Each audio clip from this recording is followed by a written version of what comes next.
So unfortunately, I'm not as invested in pop music as I was when I was 13, like back in the day when I was trying to get girls on Musical.ly with my god level lip syncing skills, but I do try to stay up to date with what's going on in the pop world when I have the chance. And I've noticed that every now and then there's some popular piano ballad that blows up and gets everyone's attention for a bit.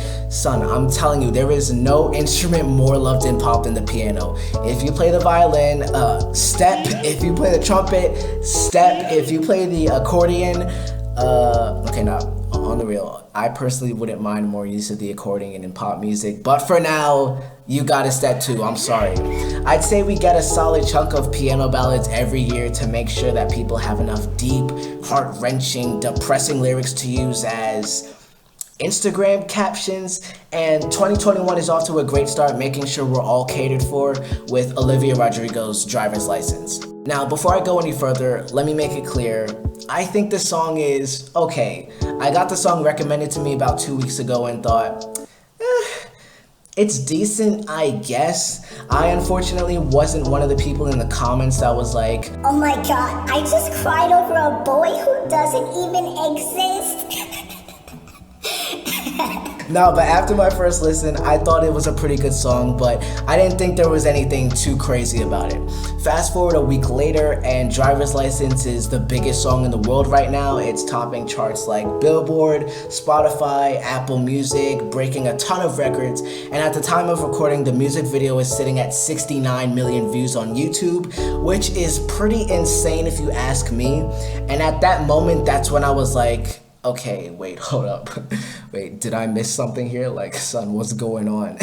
Like, in my years as a music fan, I've noticed that as of late, a song only does numbers like that for a few reasons.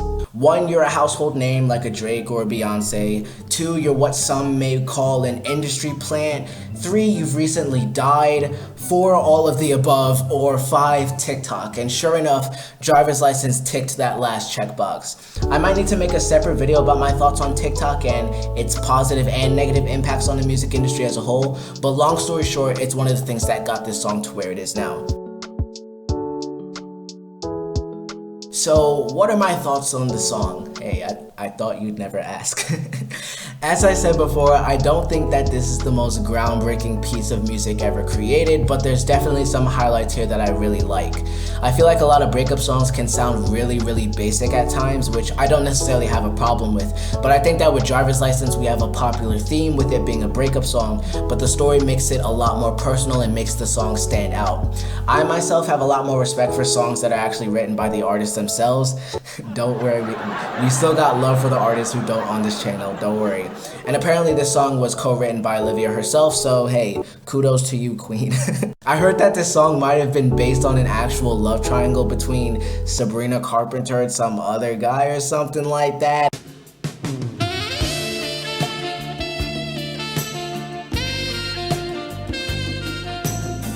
Look, I know this isn't a tea-spill channel or anything like that, but if that was the case, I mean, you got a #1 single for me. No, but jokes aside, I think the songwriting on Driver's License is definitely a highlight here. Another thing I haven't heard too many people talking about that I really like is this.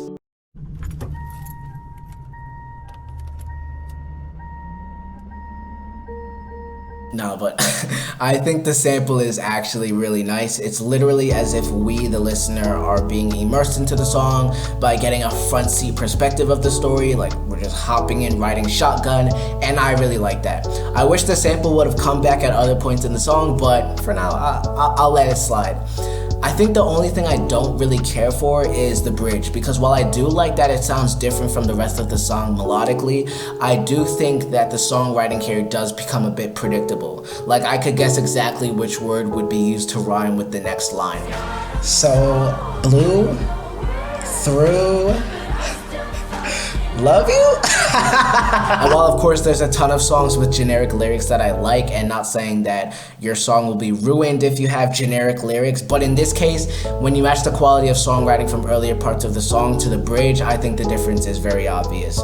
Again, not that it ruins the song completely for me, but that's just how I feel personally. So yeah, that's the only thing I didn't really like, the genericness of the bridge. Hold on, wait. Is genericness even a word? Hold up. Okay, nah, screw it. If it wasn't before, then I'm claiming it now. I, Doni of the Jukebox, do claim this work. Nah, I'm just kidding, But overall, I'd give Driver's License by Olivia Rodrigo a Jukebox score of 7 out of 10. Now, what do I see happening in the future for Olivia Rodrigo? I will say that at the moment, she does have my attention. Now, will I be bumping Driver's License for the next few weeks or months? Probably not, but I will definitely stay tuned for what she releases in the future, whether it's another single or maybe even an album. I would like to see more of what she can bring to a song and what it is about her specifically that stands out from the rest of the pack. And hopefully in the next few months we'll get the answer to that question. I think generally with TikTok hits, you could have your artists like Doja Cat, who blew up through the platform back in 2018 and has proven her longevity in the industry by being one of the standout acts of 2020. And then on the other hand, you could have artists like Arizona Zervas, who also blew up last year with his hit single Roxanne, but he hasn't really gotten much buzz since. Basically, there's the one-hit wonders and the genuine game changers when it comes to TikTok hits, and I'm hoping Olivia is more of a game changer, fingers crossed. I think she should definitely pull a Lil Nas X and make good use of the attention she's getting at the moment by doing a remix with every artist known to mankind. Like, okay, can we get Megan Thee Stallion, Billie Eilish, and I don't know, DaBaby on a remix, and I'm confident that would keep Driver's License at #1 for at least another 3 months. But yeah, that's about it. I'll definitely be looking forward to whatever comes next from Olivia Rodrigo in 2021, and I'll also be interested to see how she'll use this momentum to carry her for the rest of the year. Thank you so much for watching. If you enjoyed the video and want to see more like this, feel free to subscribe and drop a like to support the channel. You can also follow me on Instagram and Twitter to see my hits of the week that I drop every Friday, as well as other stuff I'll post throughout the week. And comment below any suggestions for videos you want to see in the future. And yeah, I'll see you guys in the next one. Take care.